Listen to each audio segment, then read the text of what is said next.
Today, we have with us Jason Nagels, who is an imaging informatics professional.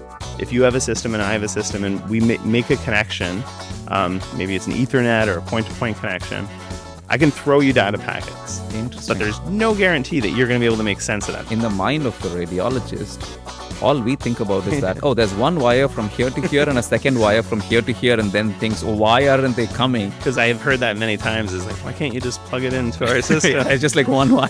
Do you think that more radiologists should be interested in knowing what's happening in that informatics space? I think a lot of people that are listening to this might be informaticists and they just don't know it yet either.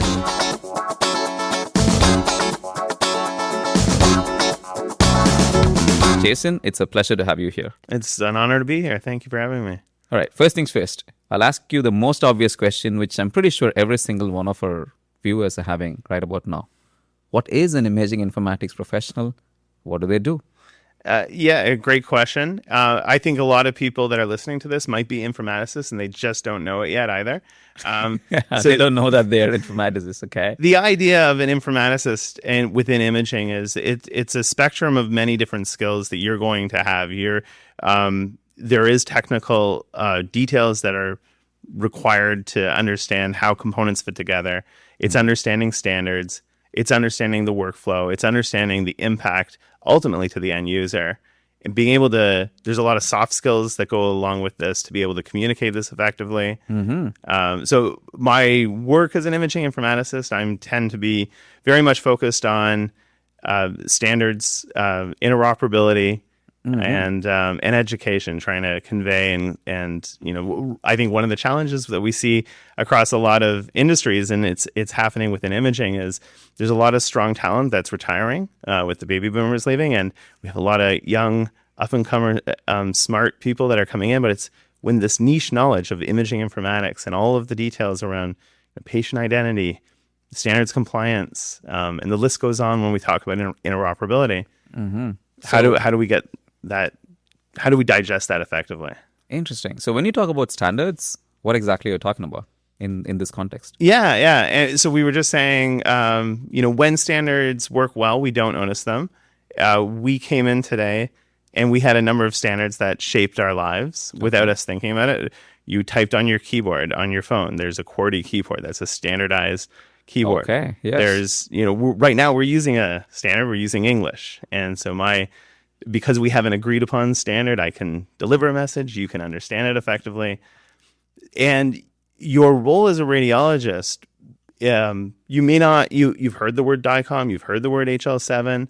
Okay, so DICOM, HL7, these are all the established standards. Okay. Correct. Yes. I think most of us have heard it, and I think that most of us vaguely think we understand what it is, but I'm pretty sure most of us don't. And depending on the role that you're performing as a clinical user, you may not need to know, and you don't realize it's there until it's not working properly sometimes. And maybe it's useful to frame this conversation around, we could jump in the DeLorean and we can go back to the early 80s. Absolutely. And so in the early 80s, we were seeing compute power that was starting to digitize workflows. So in the financial sector, paper, the dream was to make a paperless office, and that hasn't quite been achieved. But we saw digitization of workflows. A lot of academic centers in the early 80s were looking at, what can we do to digitize medical imaging? It's all film-based still at this point. Yes. And so there were a lot of efforts that went out, and Kansas City, University of Kansas City, in 1983, they kind of got the tip of the hat to say that they had the first PACS implementation. This would have been a very primitive PACS system, but they digitized a workflow. Interesting. And so it wasn't very long after that before vendors started jumping on and selling a digital workflow. Okay. And so a vendor would come in, and they're going to sell you their MRI scanner, and they'll upgrade you to the digital imaging workflow package, but you need to buy their viewer.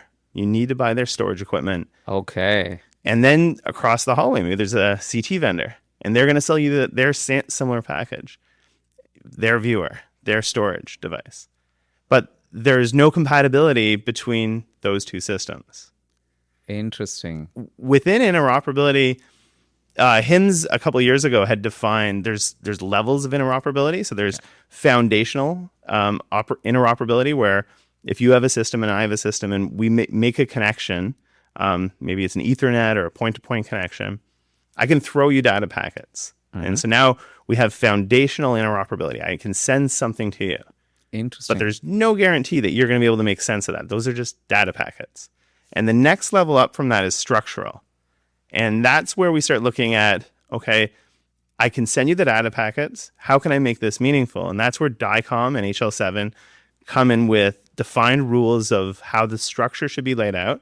Mm-hmm. And if I put this together in the appropriate way, and if you are following the rules on your system, then you can effectively read the pixels the way that they were intended to be based on how they were captured. Interesting. So essentially, as with everything, all the vendors had their own proprietary way of sending information, which locks the users in, similar to your iOS or your Android or whatever, right? And I think that over time, you're saying that that's when all these DICOM was developed, so that the radiology equipment and all the packs and everything can talk with each other.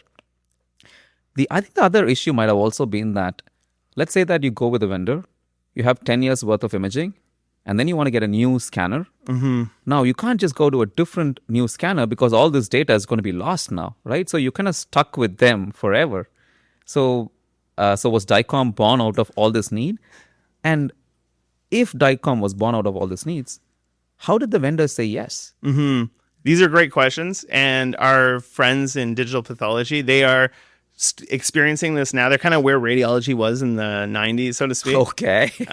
And so their adoption of DICOM is not quite as far. So some of these pain points that I'll describe are very kind of modern and current for pathology today. But when we have exactly what you said, I'm going to switch pack systems, and now whatever vendor it happened to be, it's proprietary. I can't get these out unless I'm going to spend a fortune and get these converted into another file format. So the folks that really spearheaded the movement of DICOM was the ACR, the American College of Radiology. Okay. And so they're representing the users, and they're able to make a really strong statement and say, this isn't appropriate. The way that we're working can't function, and we need to make this so that we have interoperability between systems. It doesn't matter what vendor I buy. It doesn't matter what vendor packs my system is. It will work successfully. Mm-hmm. And then they teamed up with NEMA. That was the National Electronic Manufacturers Association. Okay. Yeah, it's interesting. If you've ever been to an electrical shop or electrical manufacturers, you'll still see NEMA books, around. And so NEMA really is the manufacturers, the modality vendors, so to speak. And you have this nice pairing because you have the clinical users that are saying what they want, and then it's grounded in reality of what the manufacturers can truly deliver. Mm-hmm. And that led to what we now know as DICOM. And now the way I'm framing this is and all the problems were solved and everything is good now. But we both know that that's not the case. Is still today, there are times you go to try to retrieve something, and this is where it's useful to understand that DICOM does allow us to be able to achieve a degree of interoperability for medical imaging. Mm-hmm. But there are no DICOM police. No one's going to break down the door of a vendor for violating the standard. And so when there is deviations of the standard, this can cause downstream interoperability challenges. Interesting. But let's talk about DICOM a little bit. So from what I understand about DICOM is that it's not just the images, it's also the embedded information within it, right? Like as to what scanner was it done, what were the parameters used? For example, MRI, what was the slice thickness? What is the TR, or the repetition time, or echo time TE, and the flip angle, and all this stuff is also baked in. That way, when you kind of need to access it, you can access it just with that image alone, rather than then having to try and figure out as to what it is, right? So that's so I'm assuming that this all stemmed from problems back in the 80s in which you then realize that, hey, it's not just enough to send the images, we need to send the technical information along with that as well. This solved a problem in the 80s, but are there new problems now that have cropped up that we haven't solved as yet? There's always new problems, and just like I was mentioning, our language is a standard. Language evolves, standards evolve over time. So there The English are, language evolves, and we have new words being added in, right? yeah, my children are, the Gen Z, and so Oh my god, that's an evolution. That's a completely different language at that point. But yeah, we have this situation where new problems will come up because the new image types or new modalities or new procedures are introduced, and DICOM will go through iterations of adding supplements to make sure that there's an opportunity to address that. And so I can give you an example that's something that's relevant. So I mentioned digital pathology. And this could apply to breast tomosynthesis or like anything that's extremely large data set.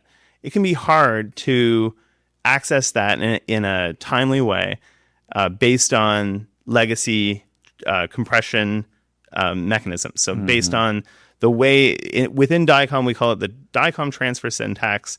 And so it's really just a negotiation that happens between two devices and says, I'm going to send you something. It is lossy or lossless compressed, and you're going to accept it. And there's been a lot of modernizations for in the past couple of years to address specifically very large data sets. And so two of the ones, there's JPEG XL, and there's also HTJ2K, or that stands for High Throughput JPEG 2000. And these are lossless compression mechanisms of being able to access big, large data sets like pathology, like breast tomo, in a fast and efficient way. And we're seeing that vendors adopt that in a very quick way. Okay, so traditionally they were not really needed because CT and MR images weren't as bulky, or the resolution wasn't as high, that the image sizes weren't as big. But now that we have new problems with the sizes, that you have to evolve into new standards. With so many working groups, is it still one product, as in, is there always backward compatibility? Or do they eventually evolve into different arms? Like, I still remember that at some point of time, DVD evolved on one side to like some HD DVD or something like that, and the other side to Blu-ray, and these were not compatible. So are we running that risk, or is it always like in one straight line, everything is unified and there's always backward compatibility? Because if there are so many iterations, it kind of loses meaning for what it originally set out to do, right? I hear what you're saying. So there is, as I said, there's no DICOM police. Every vendor should, and typically makes it public where they have a DICOM conformance statement. So out of all of those parts, I'm going to be compliant with what makes sense for my solution. Okay. And as we look at DICOM as a whole, it's made up of all of these representative different parts and sections of it. However, we have the opportunity as a solution. I only have to engineer it specific to make sure that it's going to be operable in an effective way for what I'm trying to accomplish. Okay, I see. And this is, like you mentioned, there is, DICOM is not just really an image format. It's a format that defines rules around the transport. So how do I send something to another device? How do I query for something? How do I display it? And how do I store it? Which is a little different than when we think of when I take a picture with my iPhone. There is metadata. It's very basic. And I don't really have to think about sending it because I'm going to send it through email or through WhatsApp or however I'm sending it. Within DICOM, the rules are very specific around how transfers and sends occur, how it's going to be stored, how those types of tags and metadata are persisted. But again, this is only at that structural level. And there may be times when I want to solve a particular workflow challenge that is still out of the realm of it's outside of what DICOM is trying to solve. And we were talking a little bit before we started recording about within Canada, we have regional diagnostic imaging repositories, or DIRs. And one of the purposes of having these regional systems is so I can retrieve outside images. I can retrieve what we call like a foreign exam, and so within my packs, I need to have foreign exam management. I need to have rules around how long that outside image should persist. How should it be localized? Should it go into its own separate cache? When we were standing up these DIRs, these were all new rules. No one in the world had really been attacking this. Canada was largely a pioneer in this space. I still think that we are, because when I speak to my colleagues, they still have no idea what I'm talking about. So for those who are not familiar with this, especially audiences from other countries, other places, in Ontario, all imaging done from any of these hospitals go into diagnostic repositories. The entire province is divided into 4. So there was like northeast, southwest, east, and west. And then east and west was amalgamated into one repository. It was called HTERS. And now all of them are kind of technically amalgamated. We're in the process of having like one unified repository. And the biggest advantage is that if a patient has imaging in any hospital, anywhere, you can access it from any hospital elsewhere. And why this is important is because now patients can have imaging closer to their home, or a remote CT. And when the patients move around, a CT which was done 10, 12 years ago, we are now able to retrieve, see that, hey, this mass was kind of previously there, nothing to worry about. And that completely changes management in a lot of patients. So I heard that, and I kind of saw that you were involved in that process as well, and you were working with HTERS and OCINet, which were all leading up to this. So what was your experience working there? It was a terrific experience, and it was an opportunity to see firsthand the value of getting longitudinal imaging into the hands of a clinical user. There's so many quantifiable benefits that come from getting data that is from outside of your own institution. Going back to the difference between the standard versus this is a specific workflow we're trying to accomplish. Yes. There's a lot of challenges that can happen along the path of this. Yes. In the mind of a radiologist, all we think about is that, oh, there's one wire from here to here and a second wire from here to here, and then things, oh, why aren't they coming? But from what you're saying, it's much more complex than that to try and figure out as to what data gets sent where is the store, where's the server, and all that stuff. And I laugh because I've heard that many times. It's like, why can't you just plug it into our system? Yeah, it's just like one wire. There was, and this is where the distinction between a standard and a framework might be useful to highlight.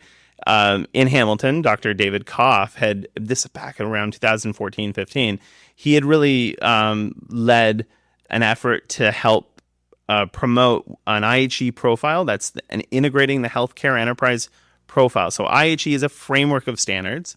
It's not a standard in itself so it will seek to solve specific workflow challenges based on existing standards. And so he had been part of the planning committee in this phase, had submitted a profile called Foreign Exam Management, and our reviewers in the States didn't like the word foreign exam management, so we ended up renaming it to import and display of external priors. But there's an actual profile that details, here are the workflow steps using standards on how we can retrieve outside imaging, what should happen to it. And like you said, it's more than just kind of connecting a wire. And this is where it goes to that next level of interoperability. Above structural is semantic. And I might be Jay somewhere and Jason somewhere else. I'm definitely going to have a different patient ID between my Sunnybrook record and my Toronto General record. And how is the system going to handle when it's expecting Jason, but I'm identified as Jay at the other? And so this is where the semantic interoperability, there has to be, in many cases, data massaging.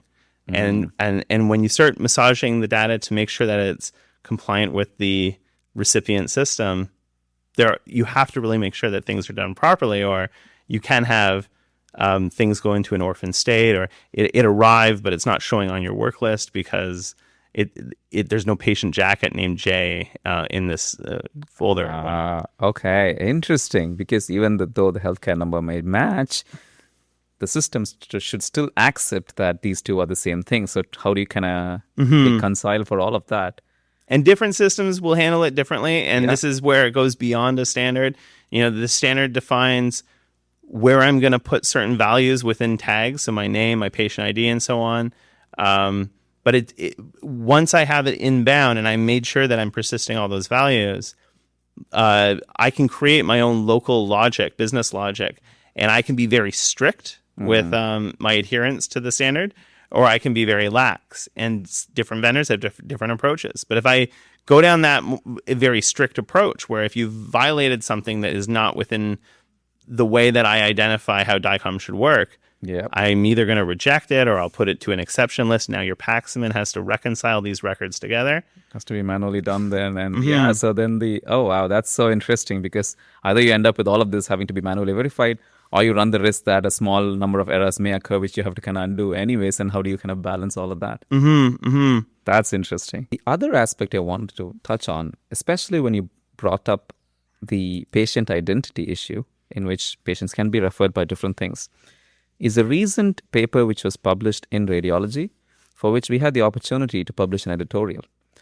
So what this paper was that they used common generative AI to generate medical images, both normal and with some abnormalities, and they showed it to clinicians, to radiologists, not just trainees, but to expert radiologists.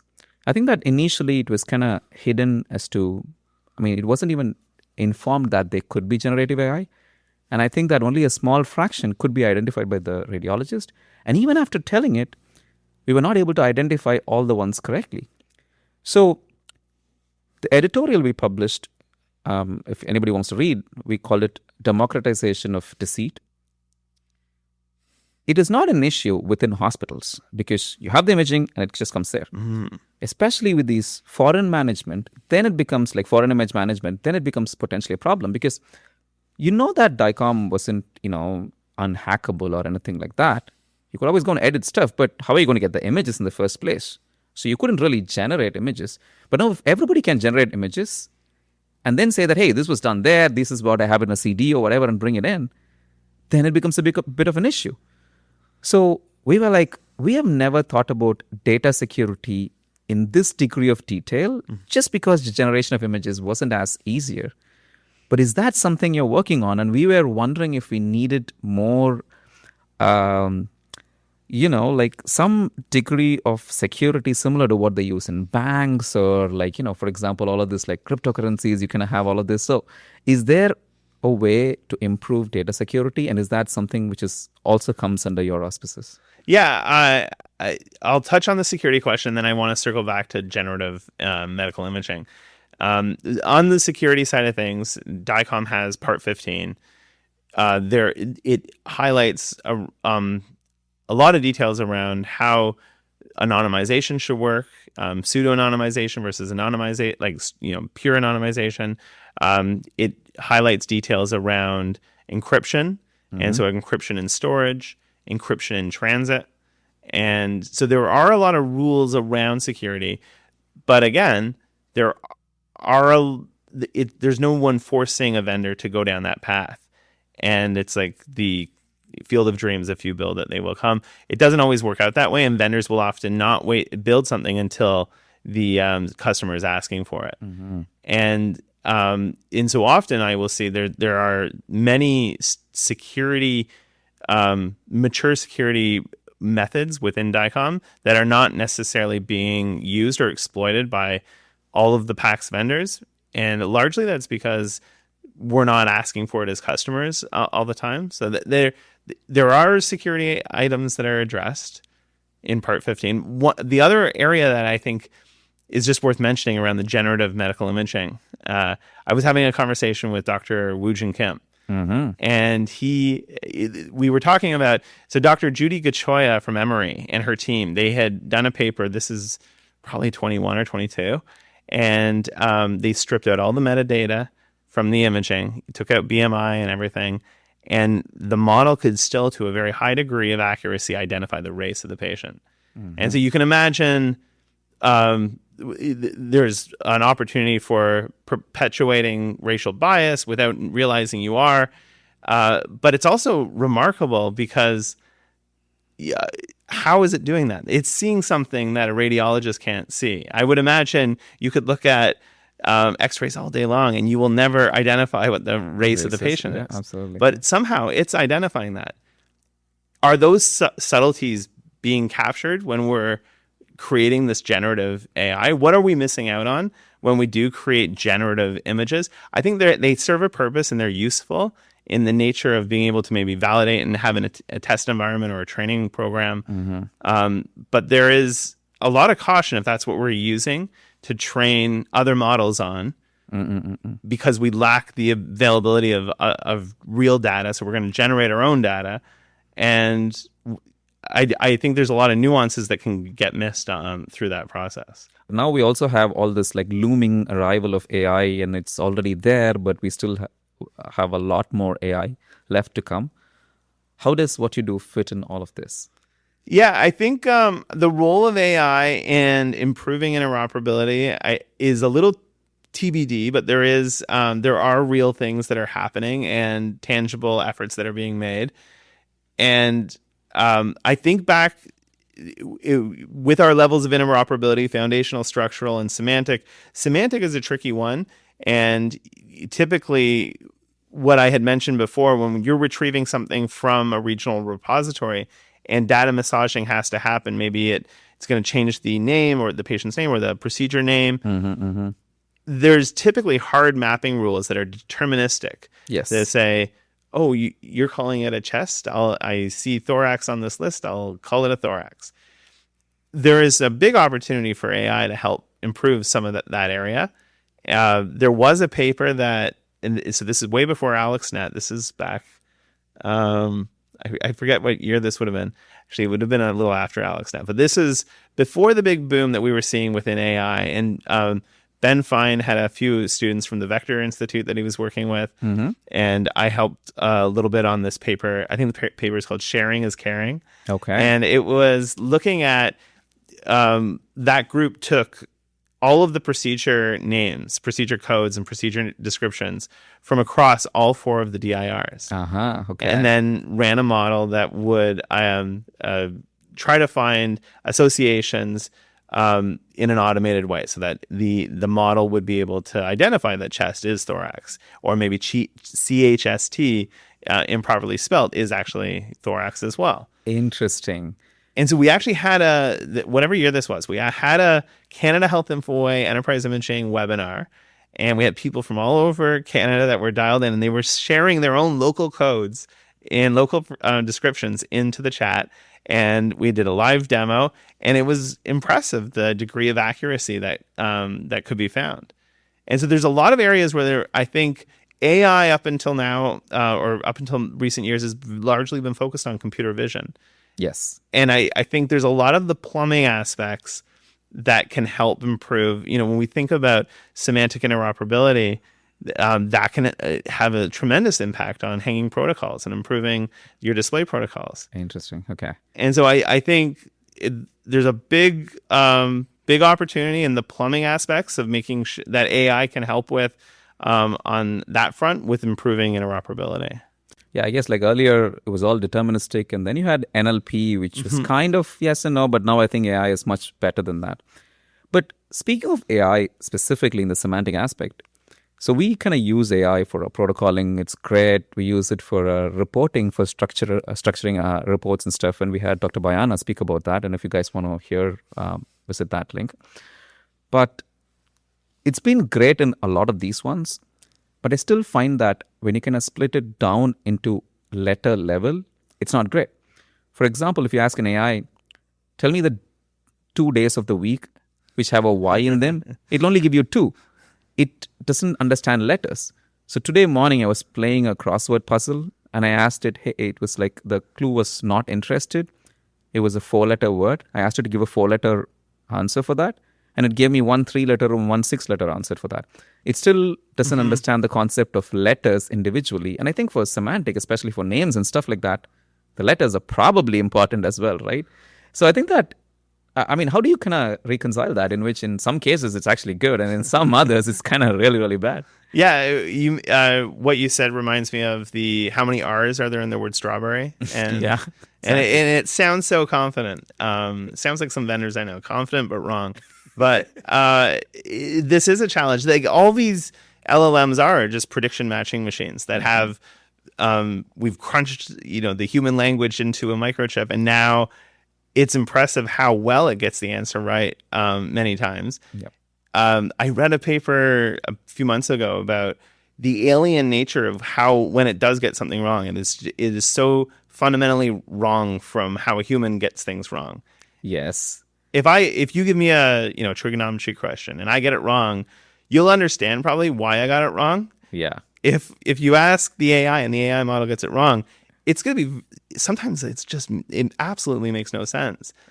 But the models will continue to get better. I think as it comes to, it depends on what you've trained it on. And in the case of the vector students with Dr. Fine, it was a very narrow set of parameters that it was trained on, and it was specific to the descriptions within these procedure codes and descriptions. So I think the opportunity for hallucinations is always there, and that's going to be an ongoing battle of how do we stay alert for that. Mm-hmm. I also think a big problem will be skill degradation, where we are starting to rely on these tools across society. Like how many emails do we write anymore?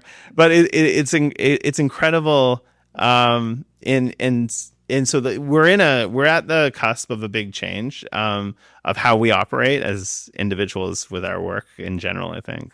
True, but I think that skill degradation has always been an issue ever since, human evolution, and we can't do what 3 generations ago our grandparents used to do and stuff like that. But I think eventually all's for the better, because back in the day they used to say, and even if you watch my local movies, you'd have a local doctor come home, feel the pulse of a woman and say, "Congrats, you're pregnant." You could apparently do that back in the day. No one can now. Uh-huh. And now we are much more accurate with our methods. So I think that skill degradation, yeah, you're right, it is a problem. And I think that especially at the initial phase, it might be an issue. But I think once these systems get better, I think that hopefully, and I guess I get your point that you can't throw an out-of-the-box solution at a problem. You probably need to fine-tune, train it under that area, improve it, and make sure that it works in that framework, and then kind of use it in specific areas, and hopefully we see better things from there. It reminds me, because apparently Socrates was against people writing down his lectures or whatnot. So we think back to calculators in high school. When I was in high school, that was just starting to get introduced. But my parents' generation, it would have been unthinkable to have a calculator in math class. My math teacher was still saying that, "Oh, you're not going to carry a calculator everywhere with you." Well, I do. You do. And a lot more. Yeah. So yeah, it's quite fascinating how the whole things have evolved. I do think there's a pace problem where the change that we're about to encounter is the pace at which we're encountering this is a lot more significant than how long it took humans to get up to speed with writing written word or the printing press or the calculator, whatever it is. So it will be interesting. We live in especially with the work that we're involved in within imaging informatics, and I believe you're an informaticist. You may not just know it yet, but we're in a very interesting spot, and I think it's very exciting to be part of this. One thing which is often said is that 90% of the problems in the world can be solved by improving communication between humans. But I think we are at the stage of the age of machines coming on us. And I think that you're working to make sure that the machines are smoothly communicating with each other and keep the world going.